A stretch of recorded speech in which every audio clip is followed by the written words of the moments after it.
All right, how's it going, everyone? We're going to be going over the first test of the day, the internal rotation. We'll be checking the range of motion of the internal rotation of the shoulder. The normal value of this test is 70 degrees. So the first thing I want to make sure is that our client is laying supine in the bed. And in the testing, how we're testing in supine, this movement is going to occur in the sagittal plane. So the first thing we want to make sure is that her shoulder or her humerus is parallel with the ground. And we'll be using inclinometer app for this that I've downloaded as well. So the position of this will be kind of a little weird because I have a goniometer. But so first we want to make sure when we're conducting this test is that we don't see any compensation with the anterior humeral head of the shoulder. As you can see here, when you go past her expected range or her range of motion where it exceeds, you start to see it popping out. So first we're going to make sure she is comfortable and she is relaxed. We're going to make sure this is parallel, your humerus is parallel with the ground, and we'll be looking at elbow flexion right here. So first thing we're going to do, we're going to put our inclinometer up. I would consider the base of my phone as a fulcrum, and we'll be going over the electroneuric process of the ulna. Then the stationary arm is kind of combined with the fulcrum. It's going to be perpendicular to the ground, so straight down. So the first thing I want to do is zero out and clear it. I don't know if you can see that. It's cleared as much as I can.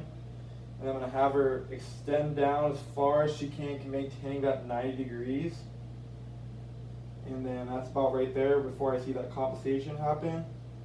I'm going to screenshot it so I can show you guys the value that I got. And then as you can see, it's 45 degrees right there. So a stretch I would recommend for this, if the client or if you have a client that is either not within the expected range of motion or their flexibility is not within those standards. The one thing I would like to do is just a stretch I would recommend is a sleeper stretch. So what they're going to do, they're going to lie on their side with their arm up like this with their head resting on their bicep brachii. And they're going to grab your wrist kind of where you're at, right here. And they're going to push down and apply as much pressure as they can. And your head's pretty much acting as a weight during this. So it's not allowing your shoulder pop up. So this will be a good deep stretch in order to increase your range of motion and internal rotation of the shoulder. Okay, so the next test we're going to go over today is the Thomas test, or like the iliopsoas test. So we're pretty much testing the flexibility within their hip flexors and their IT band itself.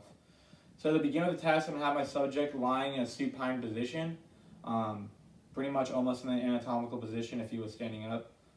So what's going to happen is I'm going to inform my subject to grab it. Which you're going to do the right leg. So you're going to grab the knee of your right leg and bring it to your chest. And then, actually before, can you put it back down please? Something I forgot to check before. We wanted to check for excessive having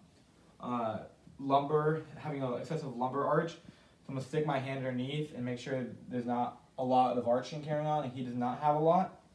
And then, like I said again, please drive your knee to your chest and hold on to it. So we're looking at right here, so a positive test is if his leg is popping off the ground. So before, you kind of want to take a baseline. So can you bring your leg back? So his leg is flat on the ground right now, and pull it to your chest. And then are you feeling stretching your right groin? Yeah. You are? Mm-hmm. Okay, so I would count this as a positive test because as a baseline, just as a rough estimate, he had about a nail to a thumb knuckle length. And now he's about a full thumb length when he conducts this test, so I'll consider this a positive test. And something, if he did have a tight iliopsoas, you can put your leg down. What I would recommend is like the pigeon stretch. So I think I instructed you before how to do the pigeon test. So can you stand up and conduct that for me? So what he's going to do, he's going to put his leg perpendicular to the midline of his body. And he's going to get as low as he can. And right there is stretching his IT band from his hip flexors all the way down where it connects to the knee. And then if you continue doing this stretch, eventually you'll start seeing more positive tests if your subject is failing them.